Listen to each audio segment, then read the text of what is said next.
les mêmes séries de 30. D'accord? Et on le fait avec un bras. Pour le nourrisson, on fait avec 2 pics de doigts.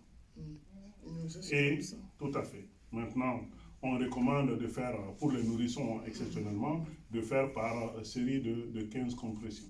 C'est tout. On va commencer par 5 insufflations pour dégager le voie et après on fait par... Je n'ai pas ramené de mannequin nourrisson, malheureusement, je ne peux pas vous montrer. Comme on m'a dit que c'est une église, donc là j'ai prévu une formation pour les adultes. Voilà, dans les crèches, dans les écoles, voilà, ça on fait les formations pour les enfants.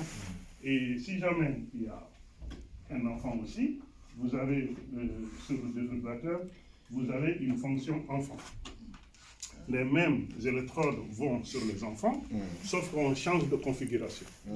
D'accord? Pour l'enfant, ça va être un au milieu du dos, de la poitrine, et un au milieu du dos. Et quand on va appuyer le défibrillateur, on va... Si ce n'est pas déjà fait, on va appuyer sur appelez ce les secours. bouton-là. Suivez les instructions calmement. Mode enfant sélectionné. Retirez les vêtements de la poitrine de la victime. Mode adulte sélectionné. Très bien. Retirez Et les vous avez vêtements de la aussi, poitrine de la victime. le français et l'anglais. Coupez si nécessaire. Voilà. Prenez le sachet d'électrode dans le couvercle C'est bon? et ouvrez-le. Oui, c'est bon. Regardez attentivement l'image. Est-ce que vous avez des questions? Moi j'ai une question. Oui, Quand vous avez dit de bouche à bouche, je n'étais pas là quand vous avez expliqué, c'est souffler sur la bouche de la victime ou... Oui, effectivement. En fait, je n'ai pas ramené mon masque de... Fermer les nez, souffler. Je sais pas ramené. Je vais vous montrer quand même. Ouais, expliquez quand même, moi je vais... Donc, le bouche à bouche, qu'est-ce qu'on fait?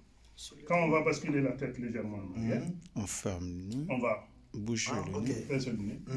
Si on a le masque, on utilise le masque qu'on va mettre sur la bouche de la victime et mettre notre bouche sur le masque. Si on n'en a pas, qu'est-ce qu'on fait?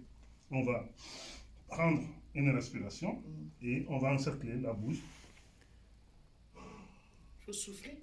Ben oui. On va souffler dedans pendant 5 secondes et chaque fois, entre les 2 insufflations, on va regarder si la poitrine de la bouche se soulève ou pas et on va enchaîner. Et on va regarder.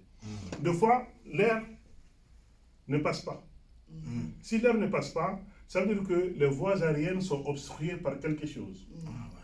Parce que la personne peut s'étouffer et perdre conscience.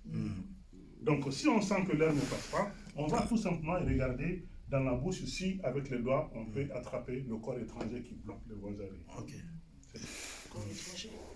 Oui, quelque chose que la personne a avalé de travers, ce qu'on appelle un corps Et étranger. pourquoi il faut fermer toujours les nez pour souffler? Le nez, parce que si Pour que on l'air souffle, sorte. l'air peut sortir par le nez pour rendre les insufflations efficaces, pour que l'air puisse aller dans le Après, C'est bon ou pas? ouais, c'est bon, c'est bon. Des questions? Après, il va reprendre connaissance ou bien... Après avoir fait toutes les opérations, elle va reprendre connaissance? Normalement, Normalement. oui. Comme aussi, des fois, malheureusement, non. Ça va dépendre. En fait, quand c'est pourquoi on nous demande de réagir vite, parce que quand une personne reste inconsciente très longtemps, et que les organes sont restés longtemps sans être oxygénés, malheureusement, des fois, on ne parvient pas à le réanimer. Plus on agit vite, plus on est réactif, plus on donne la chance à la victime de se réveiller. Je vous ai dit, chaque minute de perdu fait par combien de chances? Combien de pourcents de chance? 10%. 10%. Donc si une personne est restée, est tombée dans les toilettes ou dans une salle et que c'est 5 minutes ou 10 minutes après on la retrouve, quels que soient les efforts, même si on a la volonté, mais des fois on n'y arrive pas. Donc on n'a aucun poids sur la conscience du moment qu'on a essayé, qu'on parvienne à la réanimer ou pas, ce n'est pas de notre faute, ce ne serait pas de votre faute. De toute façon, vous avez une obligation de moyens. On a l'obligation, même l'obligation légale, de secourir une personne. Mais on n'a pas l'obligation de la réanimer. C'est tout. Si vous n'avez pas de questions, ben, je vous dis bonne journée et puis bon courage. Je souhaite que ça ne vous arrive pas, mais si jamais ça devrait arriver, pensez à ce que je vous ai dit, contrôlez vos émotions, gérez votre stress et gardez votre calme et puis vous suivez les instructions. Une dernière question. Le Oui. DAE, ça veut dire quoi aussi? Défibrillateur automatisé externe. Défibrillateur automatisé externe. C'est ça. C'est bon? C'est bon. Parfait. Des questions, madame? Non? Ça va aller? Très bien.